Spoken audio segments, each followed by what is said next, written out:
Bonjour et bienvenue pour cette présentation de notre solution Soflit.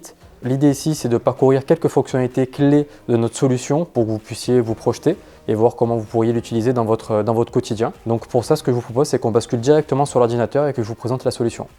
Donc ici, on se retrouve sur la plateforme Soflit. La plateforme Soflit, comme vous le voyez, elle va se décomposer avec deux axes. Le premier axe, ici à gauche, le menu latéral, où vous allez retrouver l'ensemble des fonctionnalités qui sont catégorisées. Et ensuite, en haut, ici, de manière horizontale, vous allez avoir ici quelques filtres, notamment les comptes et les sous-comptes. Et on le verra un peu plus tard, vous allez pouvoir aussi rechercher les véhicules avec leur immatriculation par conducteur ou d'un point de vue calendaire. Là, on est sur une des fonctionnalités clés et phares de l'application et de la solution Soflit, la cartographie. La cartographie, elle va vous permettre de trouver en temps réel l'ensemble de vos véhicules. Si je clique sur « Tout sélectionner » ici, vous voyez, nous, on est basé sur Montpellier, donc on a un gros pool de véhicules qui apparaissent ici, donc ça me fait un cercle avec écrit 19 véhicules. Si je viens cliquer ici, hop, je vais encore rezoomer dans cette zone et je vais pouvoir ensuite aller chercher les véhicules qui m'intéressent. Et moi, pour les besoins de cette démonstration, je vais retirer tous les véhicules et je vais garder seulement la flotte de Sinox. Donc quand je clique ici, vous voyez, j'ai trois véhicules avec leur nom, donc la Seat ATK, la BMW de Jérôme et l'Audi Q6 de Manu. Il faut savoir que tous ces éléments-là sont paramétrables et vous allez pouvoir mettre les noms des conducteurs que vous avez besoin. Ici, on voit que les véhicules sont en rouge parce qu'ils sont à l'arrêt.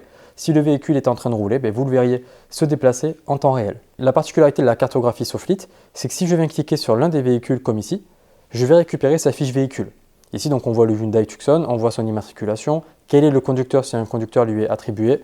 Je vais récupérer aussi quelques informations intéressantes comme la consommation moyenne, le nombre de litres qui reste dans le réservoir du véhicule, l'index kilométrique à date, la date de la prochaine maintenance, que ce soit d'un point de vue calendaire ou kilométrique, mais également le taux d'utilisation. Particularité aussi, on peut venir ici récupérer le Google Street View et donc savoir exactement où est positionné le véhicule, comme vous le voyez ici. Une des particularités que nous avons aussi sur la cartographie Soflit, c'est que vous allez retrouver l'ensemble des trajets. Donc là, ici, on le voit. On voit que je suis parti de Nîmes à 8h17. J'ai fait un premier arrêt ici, donc vers Émargues à 8h49. Je suis reparti à 8h54. Et ensuite, je suis arrivé à 9h30 à Montpellier. Donc vous voyez, on a vraiment l'ensemble du trajet. Et donc tout le trajet est matérialisé ici sur la cartographie.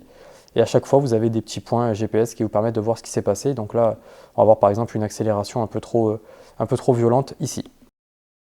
Bien que vous ayez la possibilité de récupérer l'ensemble de vos trajets à travers la cartographie, vous retrouvez ici un module purement pour le trajet. Ce qui est intéressant, c'est que ça va synthétiser et structurer tous vos trajets et vous allez pouvoir les récupérer donc, de manière un peu plus tableur, je dirais sous forme de tableau que vous allez pouvoir exporter à un coup d'œil.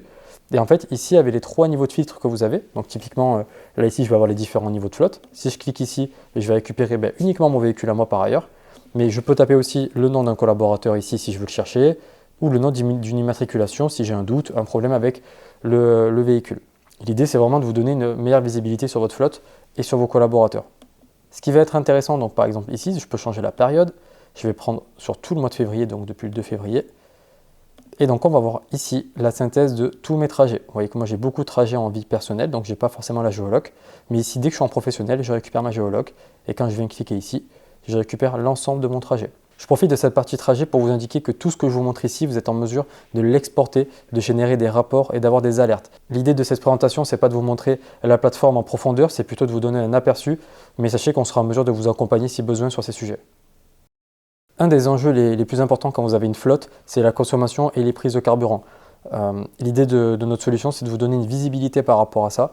Et donc ici, vous le voyez, vous avez un tableau avec la synthèse des pleins et des chargements. Donc, c'est-à-dire que vous avez réellement la prise de carburant à la pompe. Là, pour ce véhicule, on voit qu'il a mis donc, le 7 février 43 litres dans son véhicule. Le niveau avant, c'était 6 litres. Le niveau après, c'était 49 litres. Et l'odomètre, donc l'index kilométrique en temps réel du véhicule, était de 87 879 km. Si besoin et si le véhicule est géolocalisé, vous avez la possibilité de récupérer aussi où a été mis et où a été pris la prise de carburant. Ici, par exemple, on voit que c'est chez Sinox. Pourquoi? Parce que c'était de l'électrique et que nous avons des bornes de recharge directement au niveau du siège. Je ne vais pas passer en détail cette partie-là parce qu'elle est un peu plus technique, mais sachez juste que du coup, comme on est connecté au CAN bus du véhicule, on arrive à récupérer l'ensemble des données qui proviennent de ce véhicule, notamment les codes erreurs. Et donc, si vous avez des voyants moteurs qui s'allument sur le véhicule, on va être en mesure de vous les restituer. Comme je vous l'ai montré sur la partie diagnostic, vous allez également avoir ici un petit tableau. Alors moi, il est un peu condensé ici vu que je tourne sur un petit écran sur lequel vous allez donc avoir les révisions programmées des constructeurs. En fait, tout ce qui est maintenance lié à vos véhicules pour ne plus les oublier et ne plus avoir d'erreur à ce niveau-là. Et vous avez également à droite un petit tableau gestion des sinistres, puisque je vous le montrerai avec l'application mobile dans quelques instants. Vos collaborateurs, s'ils ont un accident, auront la possibilité de le notifier sur leur application mobile.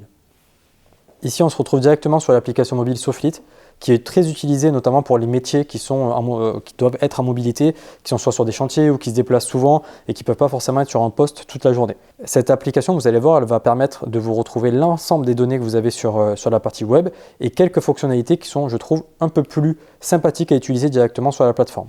Donc, comme sur le web, vous retrouvez votre cartographie. Ici, je clique sur le véhicule.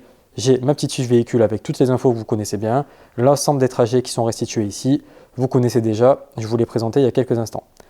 Ce qui va être super intéressant directement de l'application, c'est que vous allez pouvoir aussi recevoir les alertes, par exemple, s'il y a des véhicules qui sont sortis d'une zone, par exemple, typiquement, vous avez défini un chantier, vous avez défini une région, les véhicules sortent de cette région-là, de cette zone de travail-là, vous recevez une alerte directement sur le téléphone. Également, ici, vous avez la possibilité de déclarer un sinistre pour un de vos collaborateurs, ou lui-même peut le faire si vous lui avez donné un accès. Donc ici, je viens déclarer un sinistre, je choisis mon véhicule, je choisis le conducteur qui est attribué, la date, l'heure, est-ce que le véhicule est immobilisé ou non, la responsabilité. Je peux donner quelques petites descriptions, prendre une photo si besoin, hop, et je peux également rajouter le montant des réparations et des franchises quand je le connaîtrai. L'idée de l'application, c'est quand même qu'elle soit simple. Donc, par exemple, si vous avez des utilisateurs qui doivent gérer le mode vie pro-perso, ils peuvent le faire, générer quelque chose en automatique ou basculer à chaque fois du pro au perso. Ce que je voulais vous présenter pour finir, c'est la partie éco-conduite qui, je trouve, est vraiment très efficace sur l'application mobile.